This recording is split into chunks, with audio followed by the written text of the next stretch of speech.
fund hunting, and finally go for writing research article for the impactful journal. What we found, especially in Bangladesh, that is, we really don't understand the definition of lecture and teaching. Obviously, one lecturer, he teach, but we don't tell them teacher, we tell them lecturer. On the contrary, for college and school, we call them, sorry, not college, in the school we call them teacher. So what's the difference between this teacher and lecturer? Teacher actually is a two-way learning process. That is, one person who will learn from the students, and also he will teach the student, because if he doesn't understand the student, it's not that that easy to convey the message to the student, okay, because they are young, they are kids, right? On the contrary, one lecturer, when he teach, it's a one way.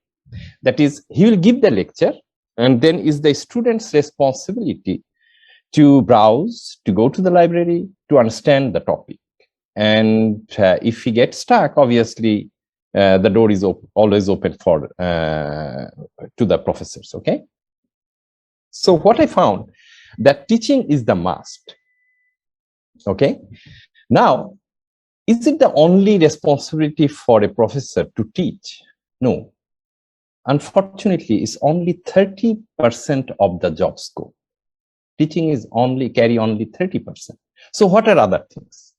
Second thing is the student supervision. So when I'm telling student supervising, that means is the research-based masters or PhD or final year project.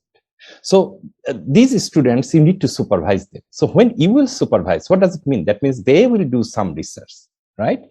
So through that research, you will monitor, you will supervise so that they can accomplish that research. And when I'm telling research, there are a few kinds. Research, one is that you have to have some contribution. That is, the outcome should contribute to the society or industry. And another one is the application-based, just the replication, okay? Like project. So no matter whether we students supervise or not, actually the core is research. Now, once you are doing the research, you need to publish that one, because the outcome only known to you, your surroundings, or maybe in your university, or beside the university, maybe your relatives, your colleagues. But a research outcome must need to convey to the whole world. And there is only one way to do this, that is publication. So without publication, you cannot, convey this message to the world. Now, when I am telling about research, obviously I need to get some money, because otherwise, how shall you do that? How shall I do the research? Because you need some person like students to employ. You need to give them money. Then the equipments and other necessities, okay? So that's why you need to get the fund, either from government or from the university or from the industry or internationally. Besides this, you have to have some administrative work, and also national and international institutional networking and collaboration. Why do I need the institutional networking and collaboration?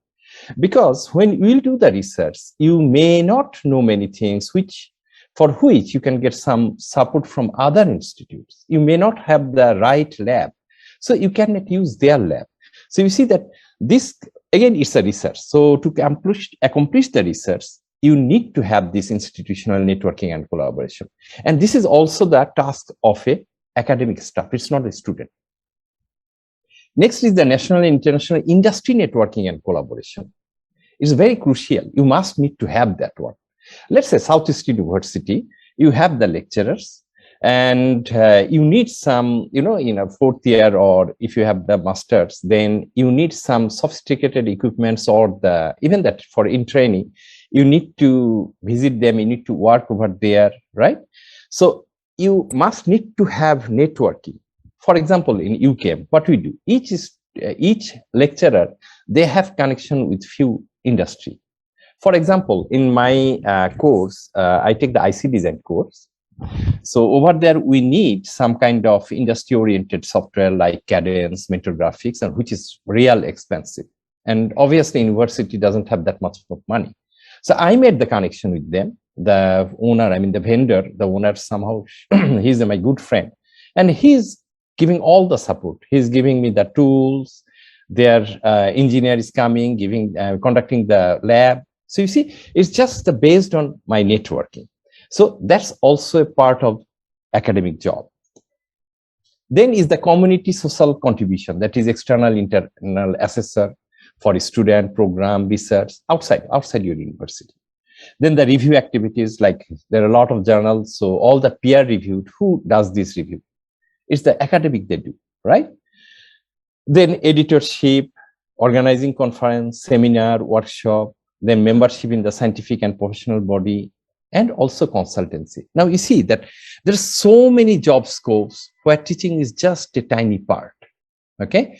But what happened in Bangladesh, especially, or even the public university and private university, teaching is more focused, more than 90%, but it should not be. And question may come that we don't have time, we don't have resources. No, it's not like that. For example, a research lab, any university in developed countries, research lab, it's not university who develop. Only government or university, they develop the students lab. Okay, first year, second year, third year, corresponding lab, they develop. But research lab always developed by the academic himself. So the lab that I have, it is me who actually developed. I got the money from outside. I got the equipments from outside. It's become the university property, but it is me, I mean the academic, who need to find out the way to develop this research lab, okay? So if I look into university ranking criteria, you can see that academic reputation, employment reputation, faculty-student ratio, international research networking, you see, citation per paper. That means when you do the research, if it is a impactful research, then obviously your citation will grow. Staff with PhD, proportion of international faculty and students, proportion of inbound and outbound exchange students. So if you look at here, you will see that only few percentage which belongs to teaching, but most of these other things. At the same time, if you look at the university ranking criteria for time higher education, it's very straightforward. Teaching is only 30%, research 30%, citation 30%, international outlook 7.5%, industry income 2.5%. That means only 30% is teaching, 70% is research and subsidiaries of research. Okay? So why I'm saying so? Because if I don't know how a world-class university grow, then we'll not know where to focus. So that's why I gave you this picture, so that you can understand that why this research grant and journal publication is obvious to grow a university. Okay, so I will give the scope here, a brief about myself. Okay, the reason behind I'm showing this thing, just to tell you that I'm also a lecturer or professor like you guys. I have also all the responsibilities that you have, but still I focused based on the criteria. So I know that this is the scope of the academic. Then I managed, I split it based on timeline, that what to accomplish, when and how to accomplish. So it's one kind of time management. Through the time management, I got all these things that you can see here. Okay, so that means when I can do, you can also do, right? Okay, so I will tell before I go for the next topic, that if anyone have any question regarding these slides that I presented. Anyone has any question? I think not, sir, because I already mentioned that if anybody has any question, they are going to write in the chat box. Okay, sure. Okay, so let's start. I have a quick question. Can you please go back to your last slide? I think where you showed your profile. Yeah. May I request you to just elaborate a little bit on each of the items that you have shown on this slide? Okay, because I think it is very important and useful for my colleagues. Okay, sure. Okay, in terms of publication, I have 226 journal article, and you know that. Okay, later later I will show, but anyway, I'm telling you here that there are 3 categories listing, journal listing. One is called Web of Science or ISI listing. One is Scopus, and another one something. Anyway, we don't use those things anyway. So what happened that ISI is the most authenticated and impactful journals. Okay, those who are listed in ISI. There are 4 categories: Q1, Q2, Q3, Q4. Like Nature publications, right? Nature, not the Nature publishers. Like Nature, like Scientific Report. This type of journals, they belongs to Q1. That is the top-notch journal. Second category is Q2. Sometimes what happens, Q2 journal goes to Q1. Next year, maybe Q1 journal goes to Q2 because they don't have that much of citation. Then the third category is Q3. Fourth category is Q4. So what happened, I have altogether 124 listed journal, ISI listed journal, where 36 Q1, 18 Q2, 26 Q3, 44 Q4 journal. And rest 102 is Scopus listed. And now all Scopus listed, all ISI listed journal belongs to Scopus listed journal, but not all Scopus listed journal is ISI listed journal. Okay, so I have 162 conference proceeding article and 6 books. Now, one academic nowadays, what happened that they are not characterized. I will better say I mean, what kind of researcher?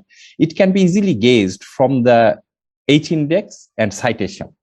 So mostly, actually, we in Malaysia, we go through Scopus citation index. So here my H index is 31. Usually in our university, if someone has 15 H index, then only he can apply for professorship.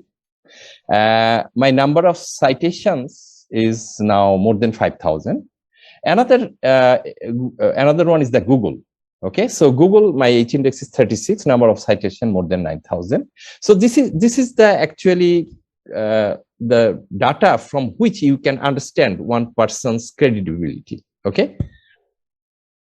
In terms of supervision, one postdoc I have 21 PhD students, where 15 already graduated, masters 37, 35 already have graduated. So far, I got nationally, internationally 71 grants, where 34 I'm the LPI, lead project leader. 37 is the co-researcher. So in total, it is around $3.5 million so far. I have patented 12 projects, filed 12 patent, but granted 1. Okay, here one thing to tell you that once you file a patent, it requires 6 to 10 years to grant. Okay. The important networking and collaboration that I have, that with ICTP and Italy, I was the director for 4 different programs. I'm their senior associate, plus I am the visiting scholar. Once I was in East West University, now for Russia University. I have good connection with Qatar University, Qatar, where together with them, we received $500,000 US last year. And 2 more grant application is in the process, in the pipeline. Hopefully we'll get. Intensively, I collaborate with India. Frequently, I go there, I give the motivational talk in different universities and colleges. I have good contact with Kent State University. I was visiting professor in Chung-Ang University in Korea, Ibaraki University, where I did my PhD. I have few students from National Instrument who are doing PhD. Emerald System, who is my close friend, who is helping me a lot to providing this, the EDA tools. Globetronics, who do the packaging for IC design, and their owner is also my friend. So all those things, actually, it's not my academic. I mean, academically, I made them know. Mostly, I made friendship. So I always tell my colleagues that when you will make any connection with any university or any industry, don't only think about the research. make personal relationship. Then automatically they will understand your need, you will understand their need. I'm also editor for few journals and books, especially Frontier Science, Q2 journal.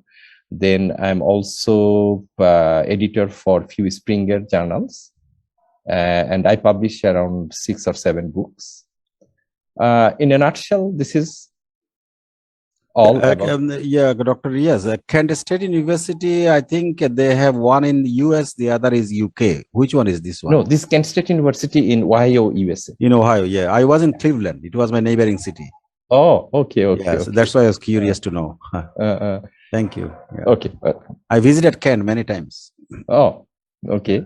Actually, the Kent State University, the head of the department, AAA, he's from Bangladesh, Javed Iqbal Khan. Oh, okay. Okay, so anyone? No. Can I start for the next session? Sure, go ahead. Thank you. Okay. I will ask one question to everyone. You don't need to answer. I will ask. I'll try to give the answer. Okay. I want to start like this way. Let's say you have a 12 years old kid. Now, your kid one day asking for 1 lakh taka. I know that 1 lakh taka is not that huge nowadays, but still it's huge for a 12 years kid to ask, right? Now, condition is that no matter whatever it is, you will give him the money. I know that you will never give 1 lakh taka to a 12 years old kid. But condition is that still you have to give. For what condition you will give that one? The only answer can be that that kid will come up with some, some logic or some condition or some proposal which is so convincing and realistic, then only you will give the money. Same thing goes here. When you will ask for money from government or some industry or some international organization, okay, they don't know you. They will go through the proposal only. And from that proposal, they will be convinced to give you the money. So no matter how unique your proposal, if you can't write in a convincing way, there is no way that you will get the money. You see? So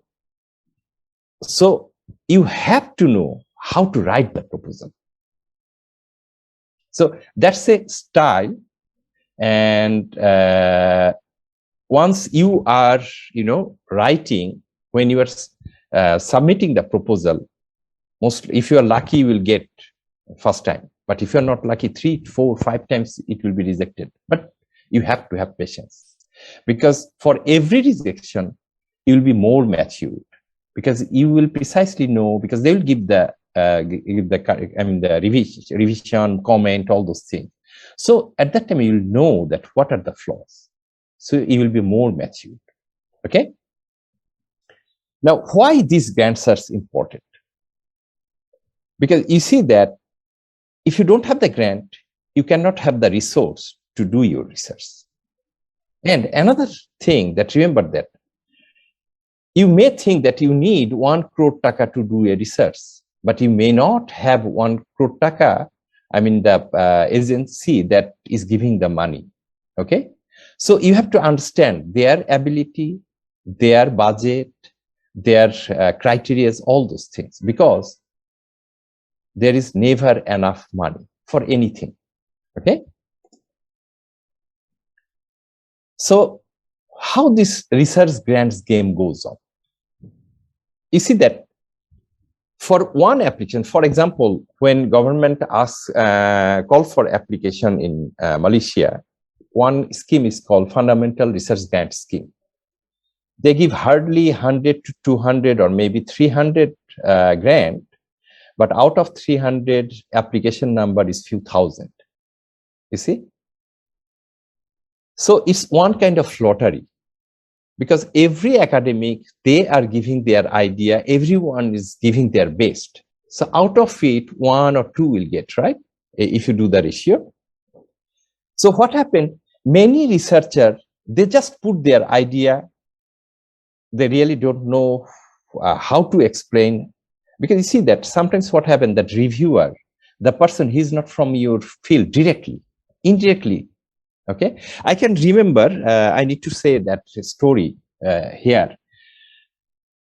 In my 2002, when I first applied for one government grant, everyone was telling that, hey, you are from Bangladesh and you don't have, PhD, so it's wastage. So I was thinking, why wastage? I'm not putting any money. I'm just giving some time to write a grant. So I submitted. So internal scrutiny, the reviewer gave the comment and rejected my application. So I went to the director and told him that, you see, that by seeing the comment, I can see that he's not from my field. That's why he gave the correction which has no relation.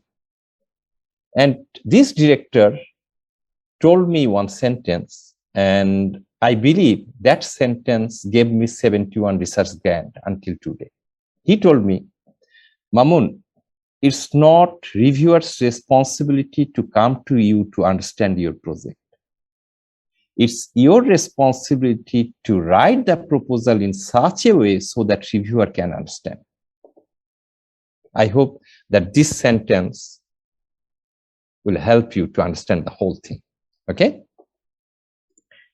Now, what reviewers do? First, when you will send a proposal, it will be sent to 2 experts.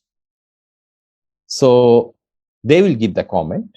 Then it will go to the panel members, and they are not experts in your field. They will scan superficially. Okay. Now you see that experts will give lot of comments, but these panel members, they hold more power than those experts. So when they are superficially, they are scanning, it should be in such a way that when they are scanning, the first few seconds, whatever they are seeing, that will attract them, and they are convinced to give you the money. Okay.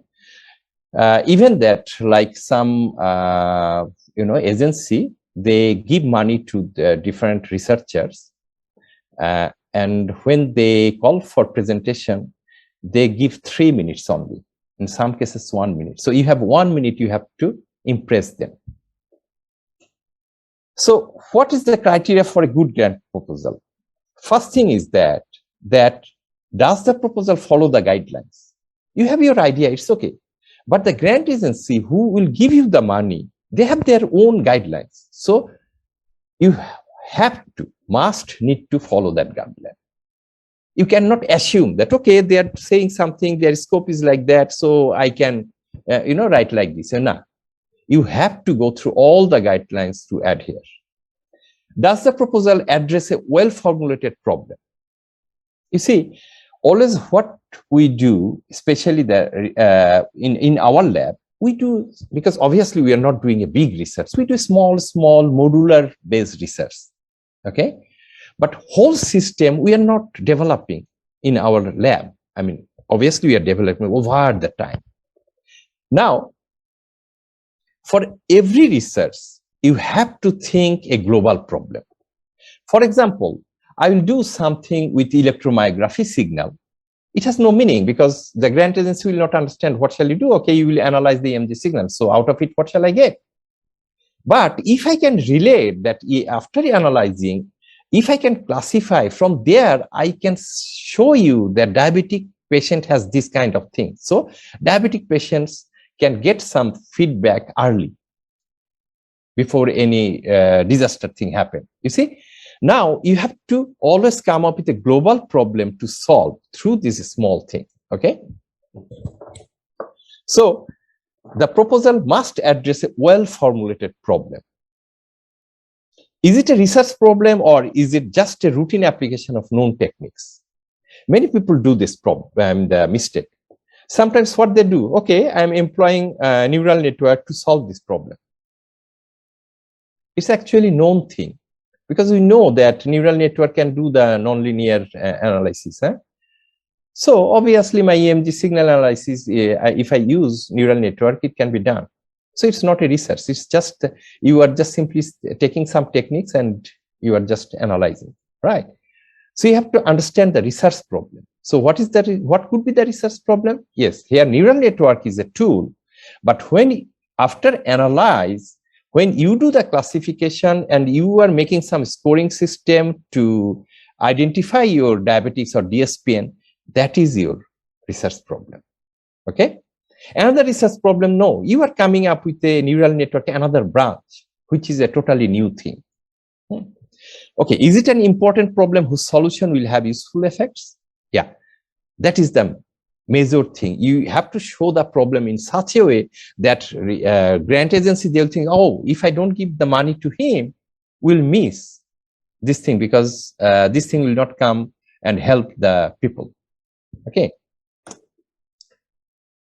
Then another thing that is special funding necessary to solve the problem. Sometimes what happened, you are coming up with a proposal which requires to develop the whole system, but the funding agency cannot give that much of money. So your university or another industry is giving some money. So it's kind of matching grant. Okay. Do the proposer have a good idea on which to base their work, and is there any evidence supporting it? Now, you see that I'm telling that neural network I will employ to analyze this EMG signal. Okay. So how do you know that neural network can solve this problem?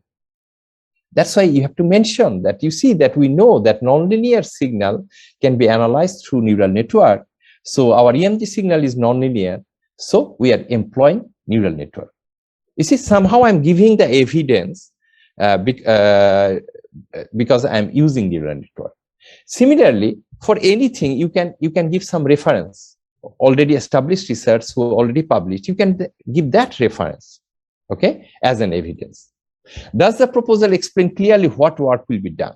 So your proposal should be written in such a way that when I will, as a reviewer, when I will read, I can straightforward know what you are doing. Never gaze that, well, that reviewer also from my field, he will understand. No, never think like that way. Okay. Does it explain what results are expected and how they will be evaluated? You see that the term evaluated. Always you have to understand that when you are giving your idea, let's say I already gave the evidence that neural network can solve this problem. I gave the evidence, but that is not the end of story.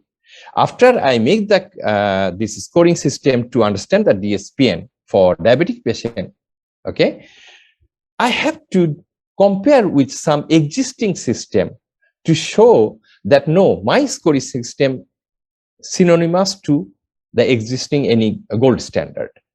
Okay, so that is the evaluation and validation, and you must need to add that one.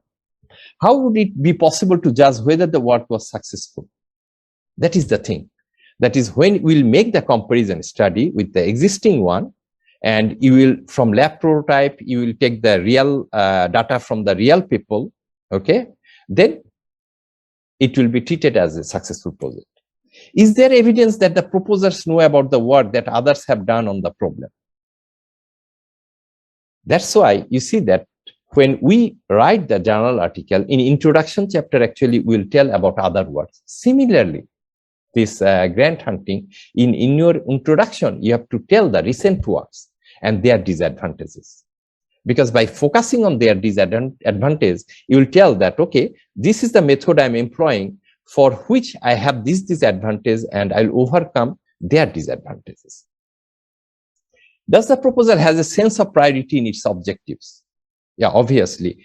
When you will make a proposal, you must have few objectives, and those objectives will be chronologically. First, I will do this one, I'll fulfill this objective. Then from that output, I'll do this second objective, then third objective, fourth objective, and validation. Then does the proposed workload, budget, and time frame realistic? Now I'm telling that I will do a simulation with, let's say, FPGA. I will do with MATLAB, then I will put it in FPGA. You see that MATLAB is comparatively easy. I know that by 1 month I can finish. But FPGA is not that easy. It's straightforward, but still you will see that there are a lot of debug. So you have to, you are writing that 1 month you will finish that FPGA things. So it's not realistic. Again, if you tell that for 1 year you will do that one, it's not realistic. So those are the expert reviewer. They want to see that your budget, it is realistic, time frame that you are giving, it's the realistic or not. Are the institute facility adequate and the environment conducive to the research? This is another important thing. You see that I can remember once I had a meeting with Sir Fazle Abed, and he was telling the story how he started his brag. So he was telling that in UK, he had a house, he sold it by 20,000 pound, 22,000 pound. And then he used that 22,000 pound as a seed money. Because if you don't have money, you simply cannot do a business, because don't think that you can do business by others' money. No. Okay. Same here.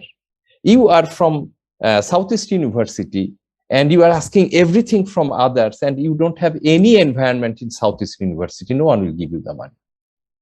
So at least you have to have a lab, you have to have some tools, your environment, at least 5 to 10% you have in your own.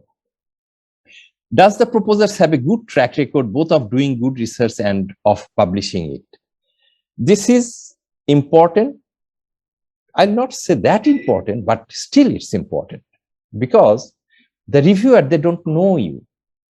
So they want to see that, okay, I will give him the 1 or 5 crore or 500 crore taka, but does he have that much of accomplishment so that I know that he has the track record?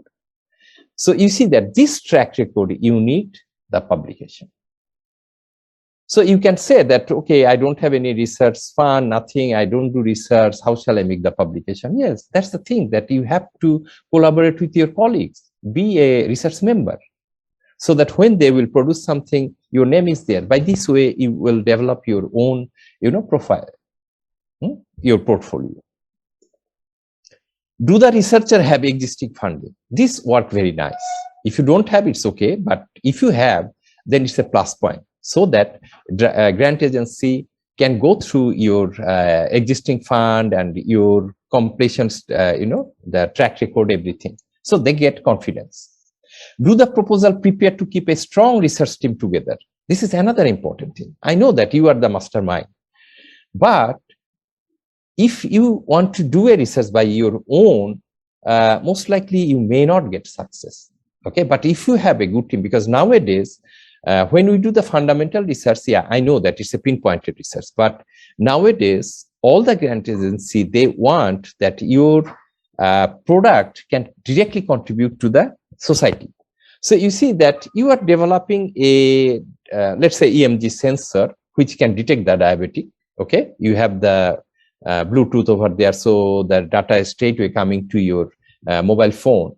So whole thing, obviously, you cannot do by your own. So you need someone from IT, someone from EEE, someone even that from business, someone from social science background, so that who can go to the society to convey this message, or to make the awareness, all those things. So you have to have a strong team for a research grant hunting. Do the proposal belongs to a research area which has already been funded heavily? You see that I can remember long ago, I used to publish with only simulation. I can publish the IC design, any IC design research. Even that when VLSI first adopted late 90s, okay, at that time you just make a code, run it, simulate it, you can publish. But now, if you do that one, no one will publish this thing. Okay. So similarly, you will see that for some field that are heavily funded. For example, another example I'm giving you. I was doing some research on diabetic foot ulcer.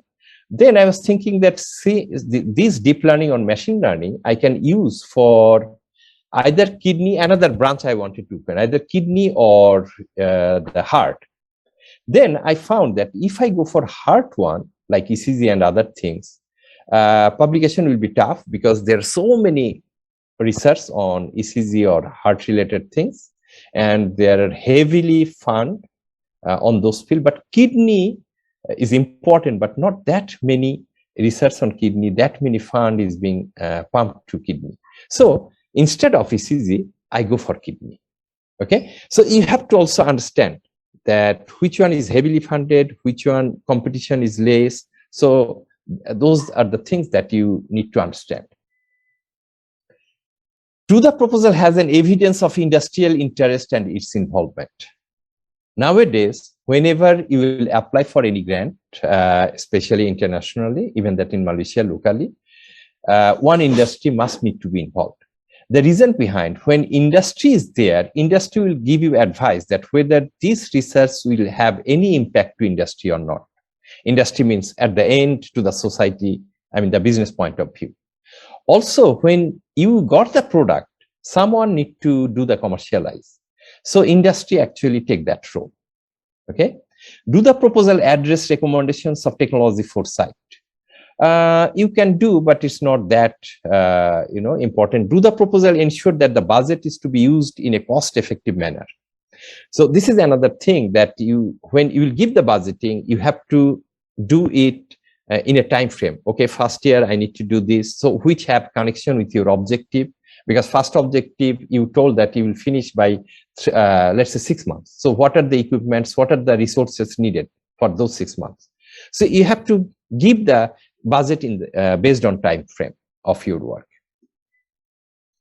So what are the common shortcomings that we see?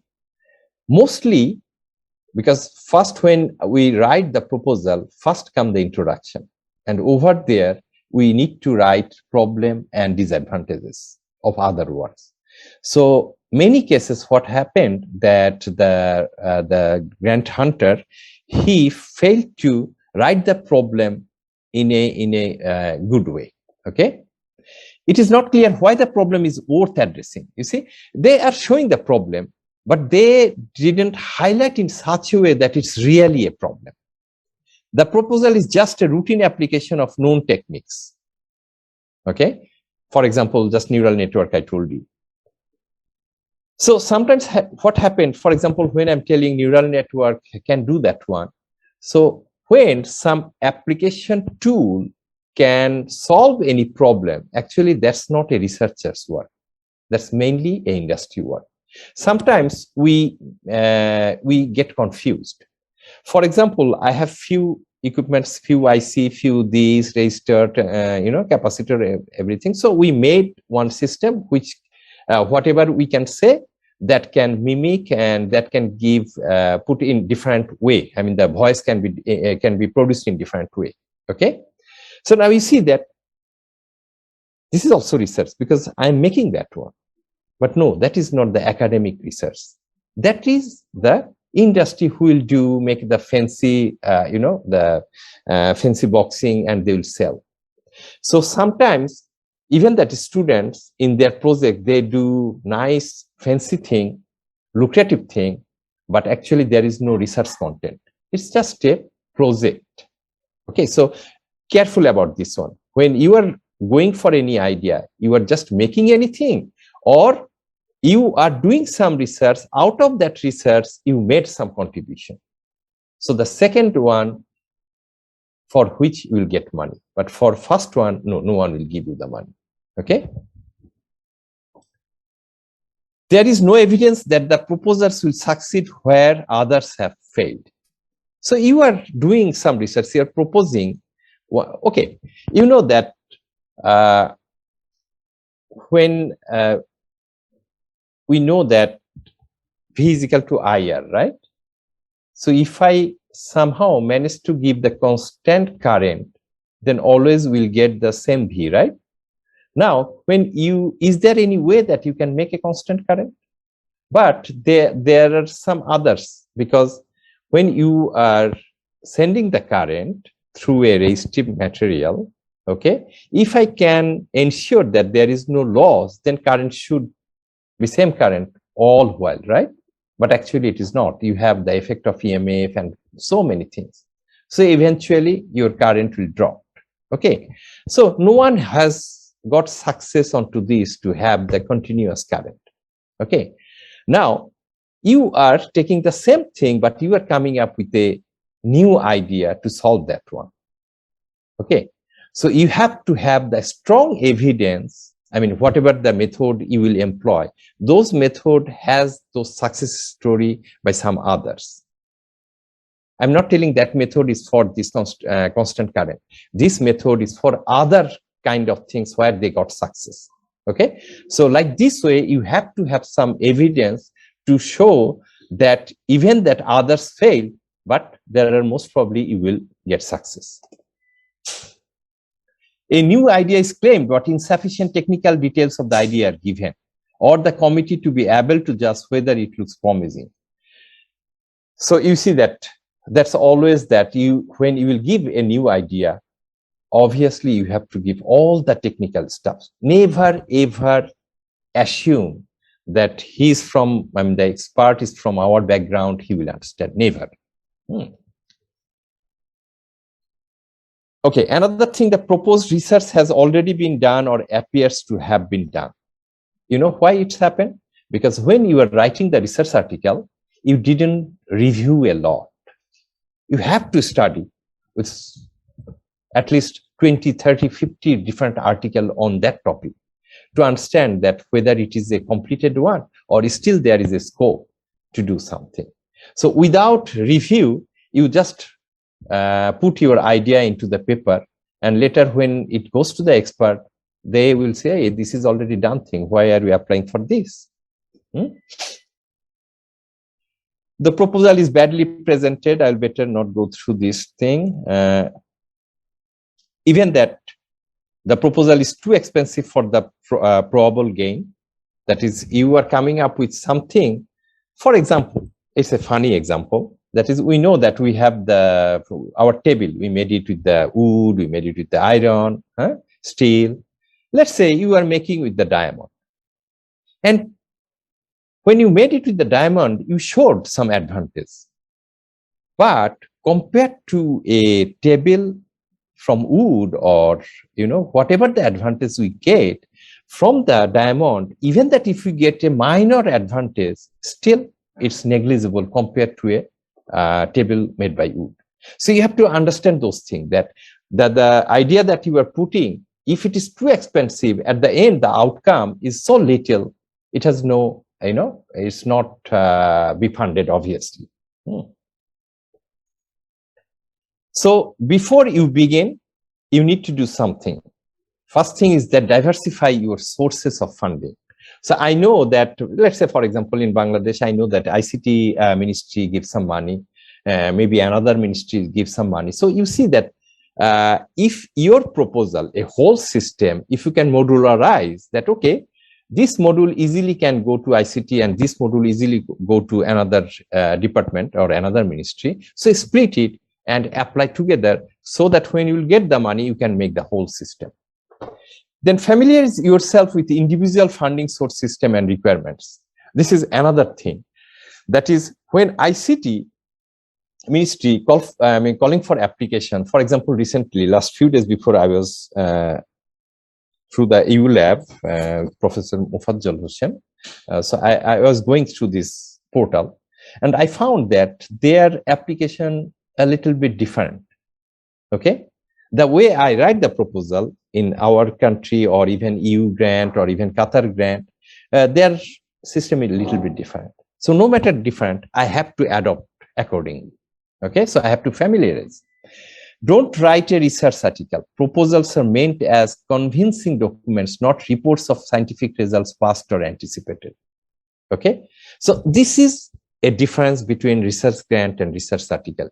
Though both sound same, but obviously this is a convincing paper to get the money from others. Okay, you have to always think about. Be original, but not too original. Why? Because if you put so much scientific jargon over there, this reviewer will not understand. Okay, so your problem will be very systematic. Your methods will be convincing, but with layman words. So at the end, I will say that you have to tell a good story, but very specific. Don't put a lot of jargon kind of words.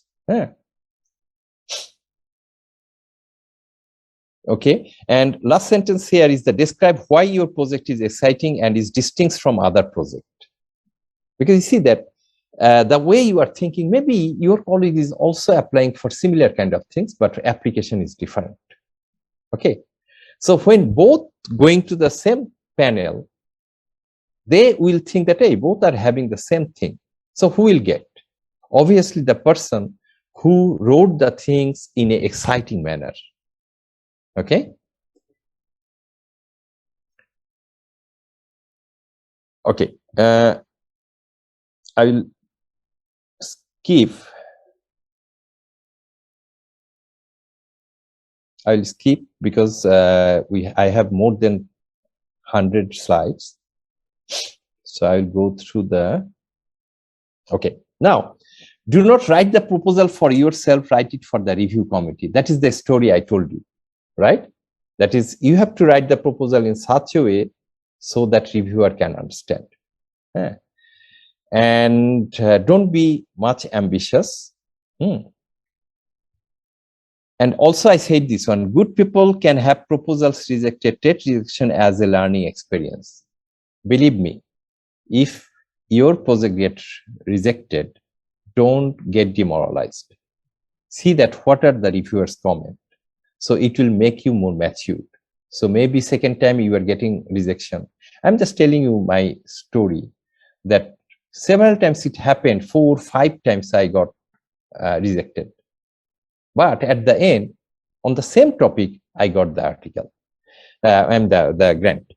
You see that there is a human factor for the research article and research grant both. You see that it goes to a reviewer.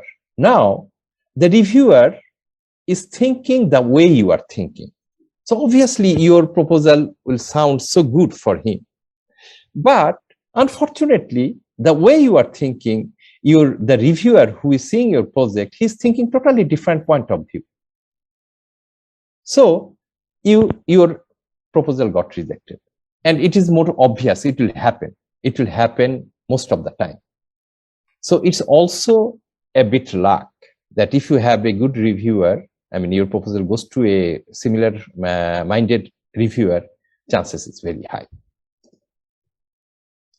Another thing is that if any research agency tell you to review their other proposal, never say no.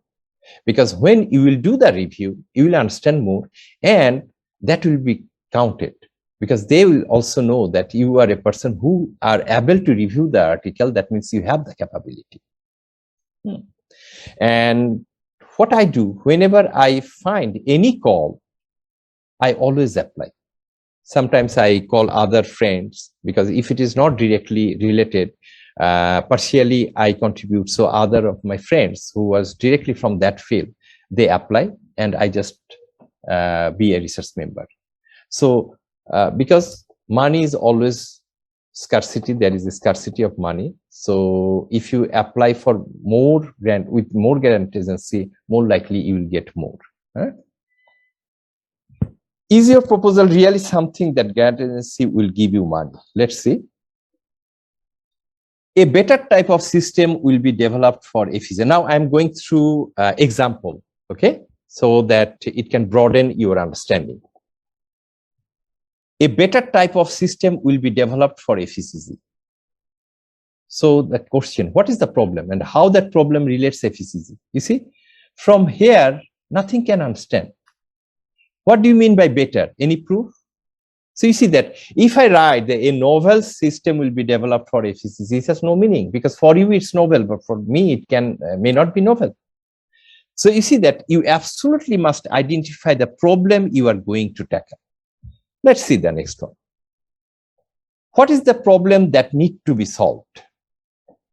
The first question. Is the problem crucial for that particular area? Is it a problem that needed a solution to the benefits to the society? Is it an interesting problem which can be counted as a research? You see that these 4 major problems you have to understand before you go for it. Let's see how it goes. I'm telling a portable hardware will be developed for fetal electrocardiogram signal processing to monitor fetal heart rate using artificial intelligence. You see that I told you what is the problem that need to be solved. Is the problem crucial for that particular area? Is it a problem that needed a solution to the benefits to the society? Is it an interesting problem which can be counted as a research?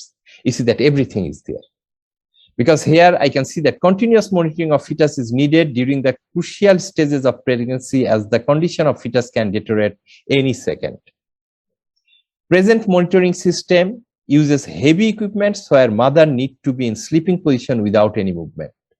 So I need this portable hardware to solve all those problems.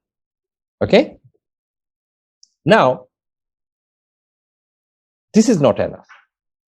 Why? It is not that hard to identify the problem. Okay, understand. But you have to bring an unique idea to solve the problem. You have to convince the reviewer. You have to notify that your present location has sufficient infrastructure. To do that, what shall I do? I'll place my idea with technical proof, and I'll always avoid impressive ornamental words. Meaning, just now I told you that novel, a novel system will be developed. Those kind of things, but robust. It is robust for you, but may not be, right? For me, these kind of things, okay?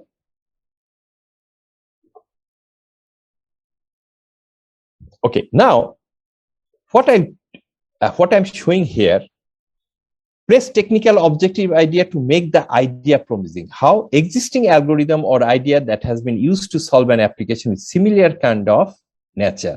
Results of preliminary work, publications, applications.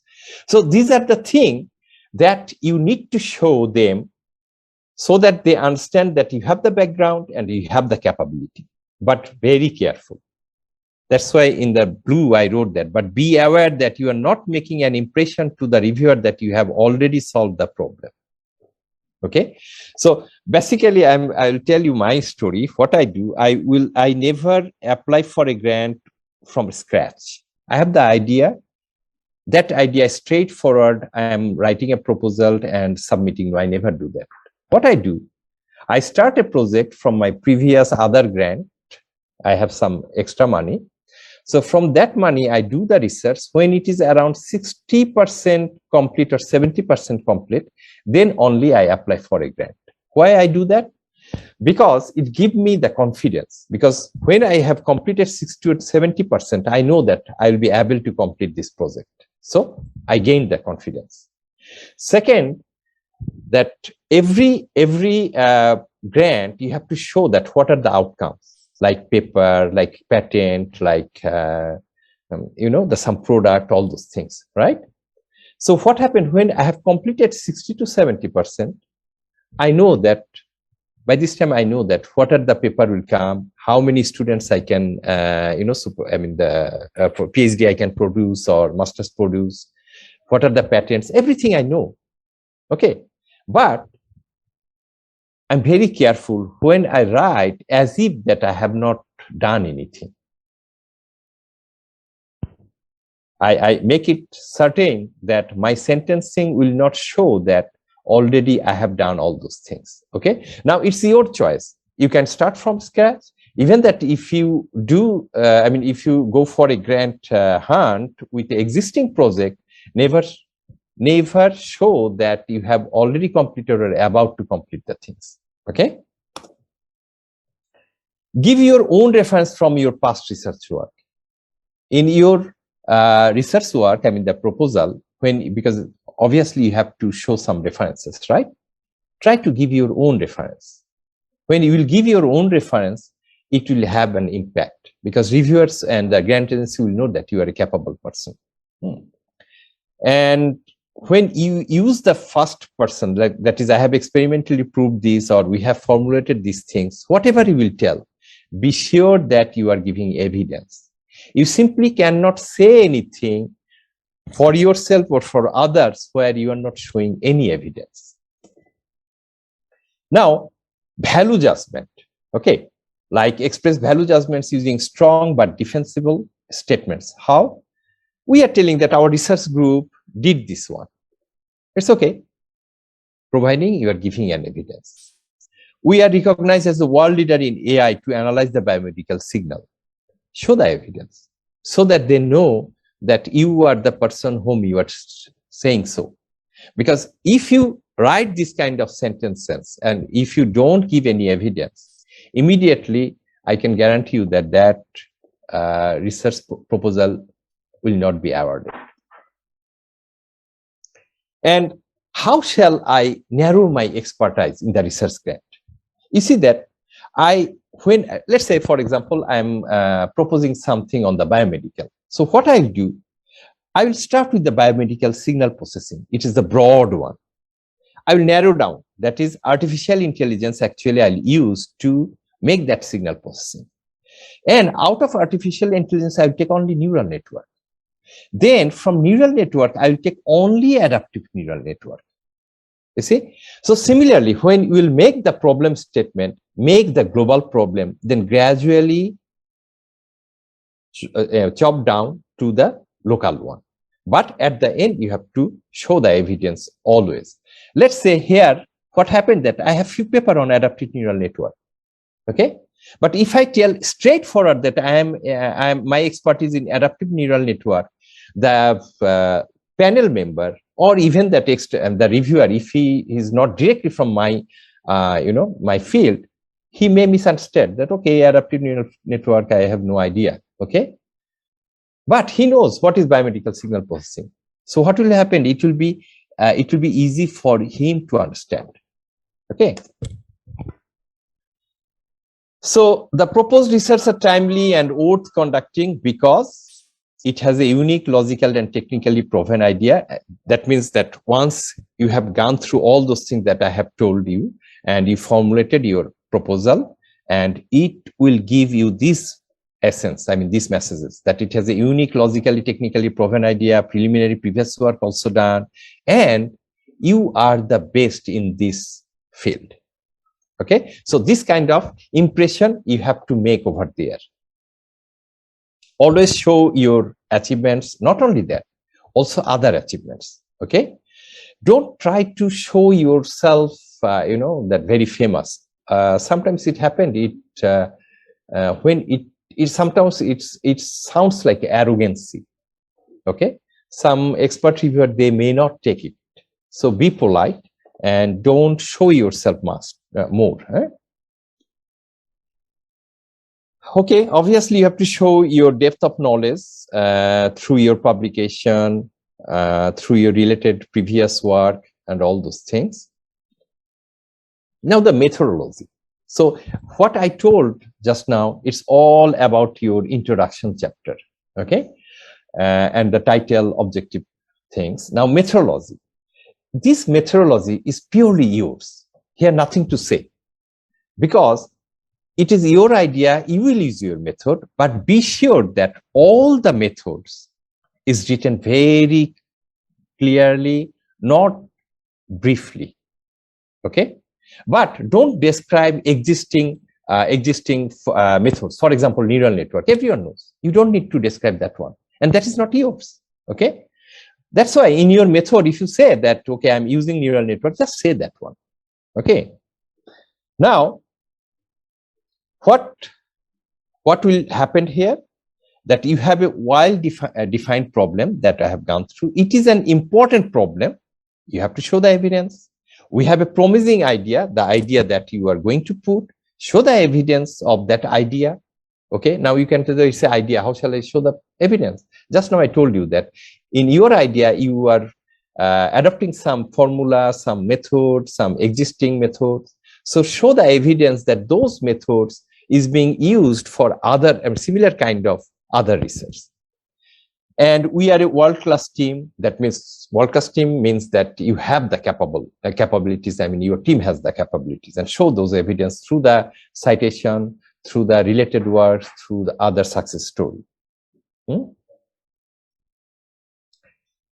Another important thing is the summary. Remember that this summary will be read by everyone in the chain.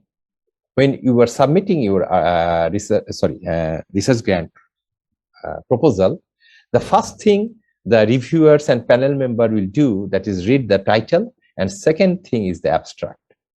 And this abstract should be very concise and very, what shall I say, everything should be reflect from there.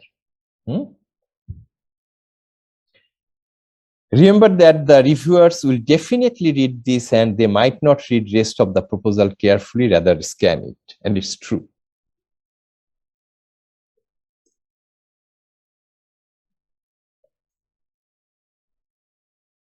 So here, when you will write the proposal, because one agency, they call for application for different theme. So the theme for which you are applying, you carefully read that proposal and call, and try to understand that what exactly that theme and what they want.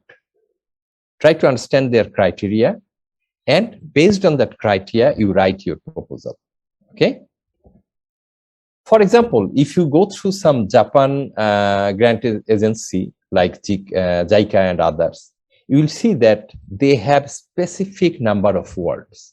Even that if you exceed one word, no matter how good is your proposal, without going for the next stage, it will be rejected.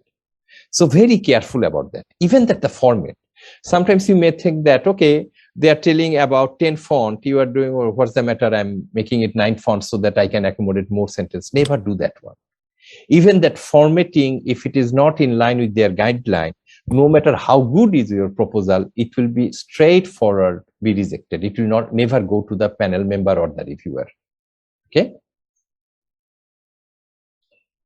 Another thing that we do in-house, that when we make any research proposal, usually I give this proposal to another learned person, another colleague, just to give their feedback. Because when I'm putting my idea, I'm looking into one direction.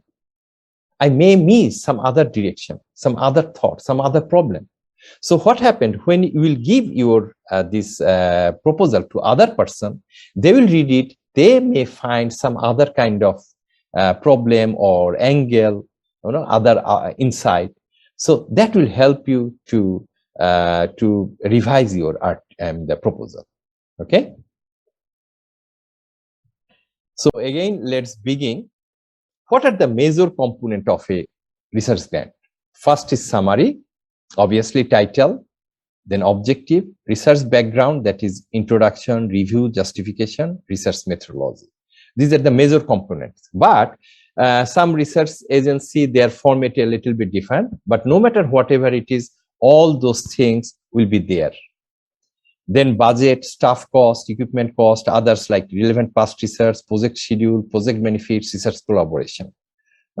So no matter whatever it is, all those things will be in any proposal, in proposal, but in different format. So your title, be sure that your title is impressive, catchy, and it sounds like that it's reflecting the grant agency's mission. Don't make it very elaborate one. Make it as small as possible, but it should reflect your project content. Okay. For example, hardware prototyping of fetal heart rate monitoring system using artificial intelligence. What I am doing, hardware prototyping of fetal heart rate monitoring system using artificial intelligence. So here you have to identify the problem which you are going to tackle. I'm straightforward, I'm telling the hardware prototyping of fetal heart rate monitoring system, but for what? Many things is not there. I'm telling hardware simulation of fetal heart rate monitoring system using artificial intelligence. Still, okay? So you see that here I'm giving few: hardware simulation of fetal heart rate monitoring system, hardware synthesis of fetal heart rate monitoring system, hardware modeling of fetal heart rate monitoring system. So based on the criteria, theme of the grant agency, I will put this word: simulation, synthesis, and modeling. If I see that they are more towards application based one, let's say product based, I'll go for hardware modeling. If I see that it's a purely research, they want to see the research content, I'll go for hardware simulation or hardware synthesis. I know that this is a silly word, simple thing, but this one word make a lot of difference. Okay. So here, hardware modeling of fetal heart rate monitoring system using artificial intelligence is much better out of these three. Okay. Now, just now, here I'm showing you 4 different ones. You see that hardware modeling of fetal heart rate monitoring system using artificial intelligence, fetal electrocardiogram signal processing for QRS complex detection, fetal electrocardiogram signal processing for fetal heart rate detection, fetal heart rate monitoring system using artificial intelligence. Now you see that same thing, I'm doing the same thing from out of these 4 titles, exactly same thing. But title give different kind of impression. So you have to understand the grant agency's goal, and based on their call for proposal, based on their scope and other things, you have to understand which title will be the best. So similarly, because I'm giving this example to make you understand how the same and one topic can be rearranged based on the theme. Okay. So hopefully you understand this one. Fetal electrocardiogram signal processing for QRS complex detection. Fetal electrocardiogram signal processing for fetal heart rate detection. This is other 2. Okay, though a little bit ambiguity is there, but still, so there I showed you 4, here another 2. Now, when I'm writing fetal electrocardiogram signal processing using artificial intelligence, you see that it sounds more like, it's not a basic research, but still it sounds like more basic research. But the same thing when I'm writing fetal heart rate monitoring system using artificial intelligence, you see that just due to this word, it sounds like that it's the application-based research. This is the trick, that when you saw that agency, the call for proposal, they are focusing on system or like, a product, obviously you will go for the second one. But if you see that they are looking for the research, only research, product is not the headache, so straight away you will go for the first one. So all this while, whatever the telling I am about the title, just to let you understand how the title will reflect the grant agency's criteria, and at the same time, what you are, the project you want to do, accomplish, that will also reflect. Now, second one is objective. Be sure that after title, you have to define all the objective. Usually what we do in Malaysia, maximum 5 objective, but we really don't go, we don't appreciate. 4 is the standard, because if you do 5, 6, 7 objective, it sounds like optimistic. No matter one objective you will accomplish by 2-3 months, or over the 24 months, you can have 8 objectives, 3 months, 3 months, but it actually give a impression that, oh, your objectives so many, how shall you finish? When I will read, obviously I will understand that each objective 3 months is more than enough, but I told you that most of the reviewer, they really don't go through line by line, they scan. Okay, so what we found that for any grant proposal, 4 objective is the standard. Okay, and always objective will start to define, to determine, to identify. Many people write to study. I will suggest you never use to study, because you are not doing a research for a PhD student. A PhD student need to study many things, but here I will give you the money to do the work, not to study. Okay, this is the general impression. So always try to avoid to study, because if I give you money to study, so when shall you do other things? You will study, you will understand, then only you will do this project. You see, that this kind of silly kind of impression, actually it conveyed through the write-up to study. So always you will do to define, to determine, to identify, to validate. Okay. So usually what we do, our last objective always we write to validate. So remember that last one we always put to validate. Now I'll go through one practical example. You see that my title is hardware prototyping of wavelet transform and higher order statistics for electrocephalogram signal analysis to remove artifacts from brain signal and to detect brain injuries. So this is my title.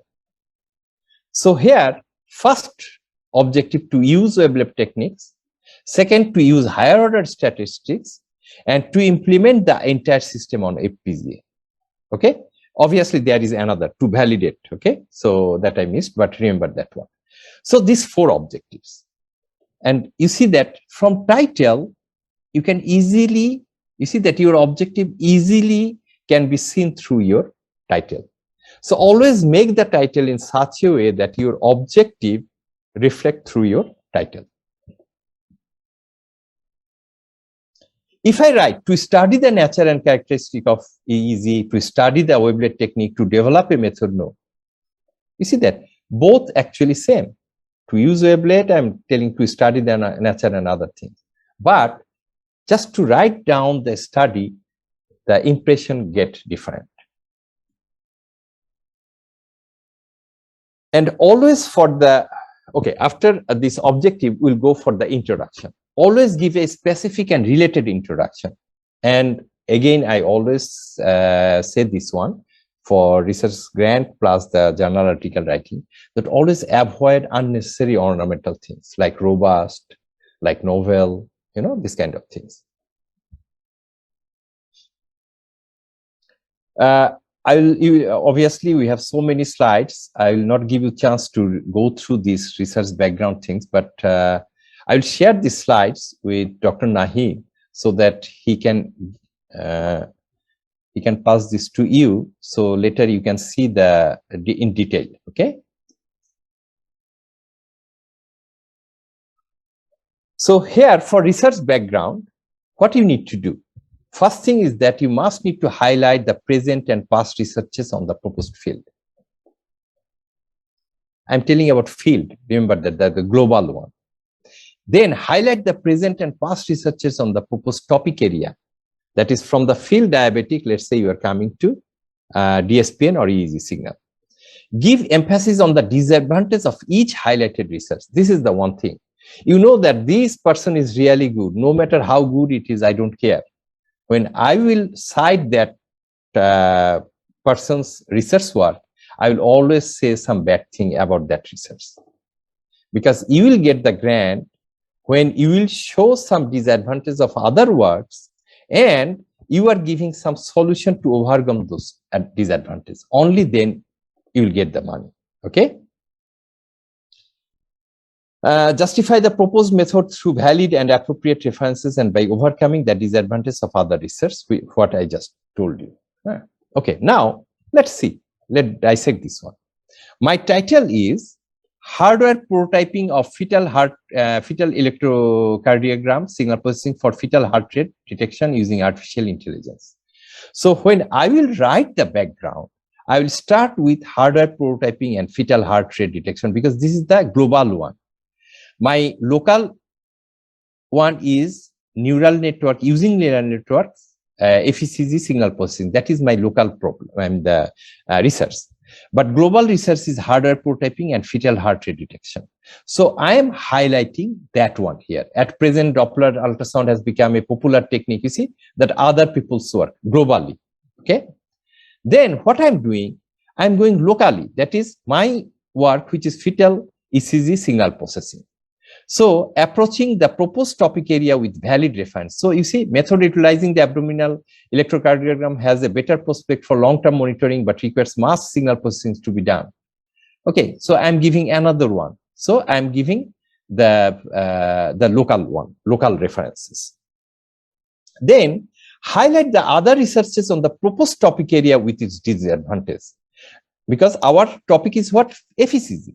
Harder prototyping and fetal heart rate detection is the global one. My local one is the FECG. So I will give the other works by other people on this FECG only. You see, here a better single lead method utilizes the difference in the frequency spectra of the maternal and fraternal complexes to separate the maternal signal from the ECG, where bandpass filter is used to filter out noise and low frequency signals. Okay. Sorry. Then AC signals for each individual and under different situation are different, thus choose cutoff frequency and bandwidth creates difficulties. Sorry. Now you see, here I am giving the straightforward some references of present work, and I'm mentioning what's the problem over there. I mean, what the disadvantages they have. Next, approaching the proposed method field with valid reference. Now you see, I am using artificial intelligence. So here I'm writing, recent research shows that the nonlinear domain can be modeled more accurately with artificial intelligence technologies due to its adaptive natures to the nonlinear signals and time characterized feature. Now you see, I'm using artificial intelligence, neural network. So this neural network can really do it or not through the evidence I'm showing that one. Okay. Then highlighting the other researches on the proposed method area with its disadvantage. Because you are using neural network, some other people's using some other method. Let's see that whether those are good or not. Some approaches like fuzzy logic and moving average have been proposed to determine FHR from ECG of pregnant women. However, fuzzy logic depends on if-then rules which give limited flexibility in setting the conditions, and moving average is more error prone. So I'm telling that you see that FECG some people work, but they have this disadvantage, and whatever the method they have used, also it has a problem. Got it? And at the same time, I'm showing that neural network can do better. Then presenting the proposed method with valid reference. Okay, that is, I'm giving some. You see that it can be trained to recognize the normal waveform and filter out the unnecessary artifacts. The last line. So I'm showing, highlighting the advantage of neural network. Okay. Presenting the proposed method with valid reference and justification. That is whole thing now. If you read this one, from the perspective of computer-aided design, FPGA offers a potential alternative to speed up the hardware realization, comes with the merits of lower cost, higher density, and shorter design cycle. And the second paragraph is also showing all the advantages. Now you see that I started with the title, and from the title, I'm expanding the whole research background. You also need to do the same. You have to choose the title, make it catchy. From that title, identify all the objective, and then make your whole research background. Research methodology, already I told you, that is, this is just yours. You just need to make it not short, not brief, but very elaborate, but without any exaggeration. For example, if you look at here, I have used a diagram which precisely showing what shall I do. So you have to do the same. Don't simply write down in words, because in words you cannot, I mean, the reviewer cannot visualize the things. You have to read, understand, imagine. Okay, but if you can help them by putting some graph or block diagram, it will be much easy for a reviewer to understand the whole things. Okay, so my suggestion, whenever you will go for methodology, try to use something by which the reviewer can easily visualize the whole thing. Next is the budget. Your staff cost. This is one aspect. But again, whatever the budget, different country, different grant agency has different kind of formula. Okay, so see that what are the things they give money. If they don't give money for staff, you don't need to put there. Okay. And let's say when you are giving a staff cost, for example, in my case over there, I used to put 250 ringgit per hour. And I used to say that, okay, I will give per week, I will give 2 to 3 hours. Because if I put per week, I'll give 40 hours. No, people will not accept. Because you are doing full-time professorship. How come you will give 20 hours for this research? So what's about your other work? So be realistic. Okay, in a week, I can give 3 hours. This is more convincing.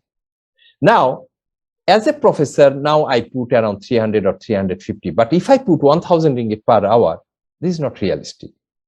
So give or put a figure which is realistic and easily convincible. Then the equipment cost, whatever the equipment you need. For example, you need ammeter, you need voltmeter, but I would suggest don't ask for this, because this is the primary thing that a university should have. So you will ask the equipment which your university may not have even in future. Okay, let's say spectrum analyzer, you may not have in your university for certain frequency. You can ask for that one. Okay, but when you will put the cost, usually what I do, I browse, see that what is the price, available price, then I mark up with at least 20%. But don't mark up with 50 or 100%. Okay. And again, some grant agency do not support certain equipment, so you have to see that one. For example, recently Malaysia, they don't support for PC or any hardware. Hardware means HDD or RAM, these kind of things. Okay, so you have to go through those things, that whether they accept those things or not. And another thing, try to avail as many equipments as possible from your institute. Even that, let's say, silly equipment which is supposed to have in your university you don't have, you still don't ask for it.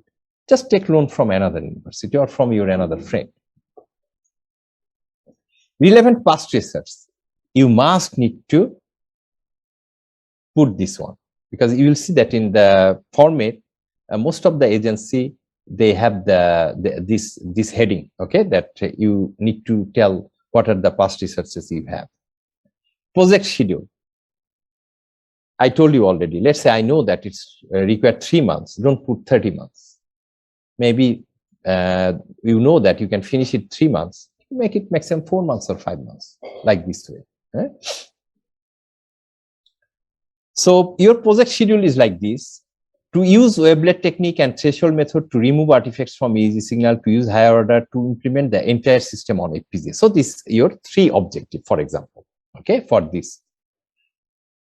So you see that there are 2 things from the objective. Most of the research for ICT, no, they don't have. But what I found that European grant, Qatar grant, US NSF grant, even that Malaysia, Kazakhstan, they have these things. So I will give this one, because our goal is not the local grant only, also the international grant. So you need to be familiarized with this.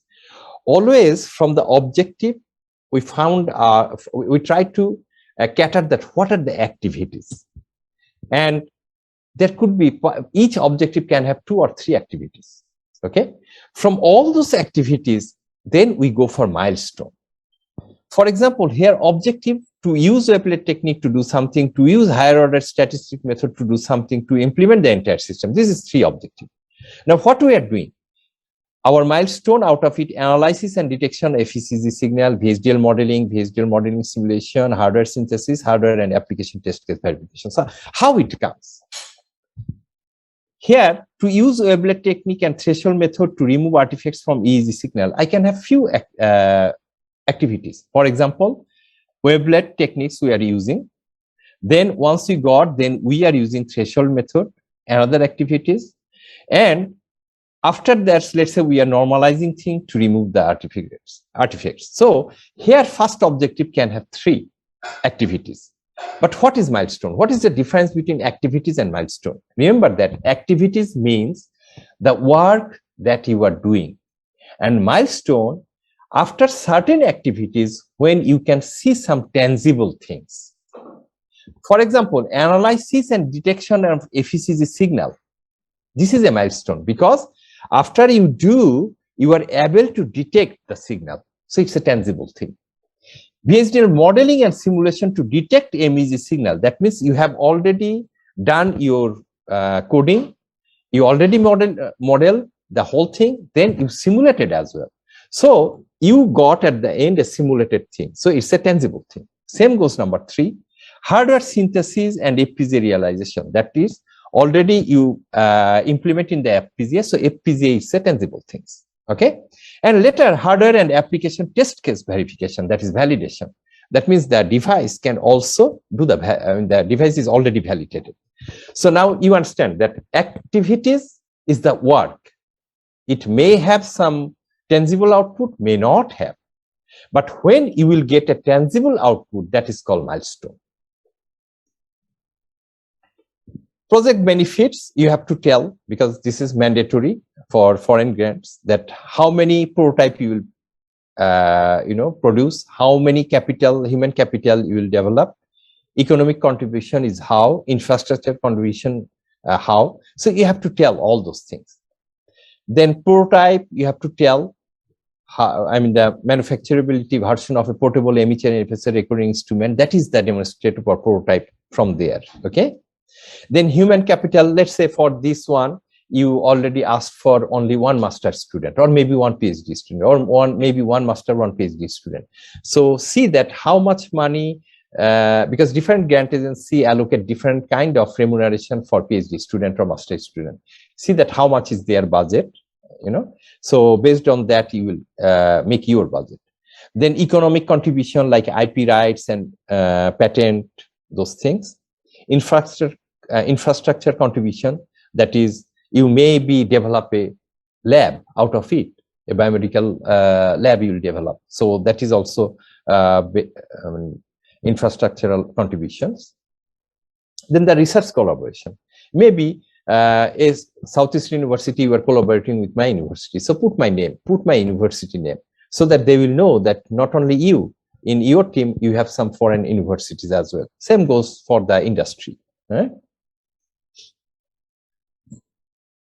Don't give a single coin to others.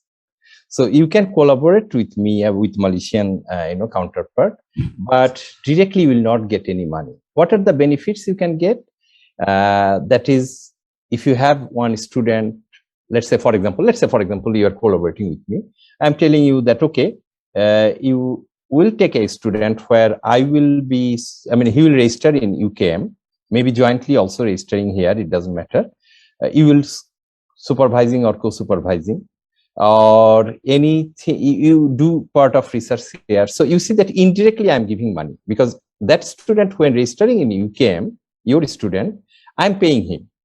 Got it? Like this way. So far I found that only European Union research grant, Japan few, then few other industry in German and USA, they give money directly to others. And Qatar is called Qatar National Research Fund. If you collaborate with them and if you apply, 35% of the total budget can be transferred outside Qatar. Okay. Did I give you the answer that you are asking? I think yes, sir. Yeah, it is very appropriate. Okay. Any more question? I think we have some time limitation, and so although actually you wanted to start another lecture regarding how to write for impactful journals, but I think because of the time limitation, I think that can be the first module. Next time we can again ask you to continue. Yeah, because I think, frankly speaking, the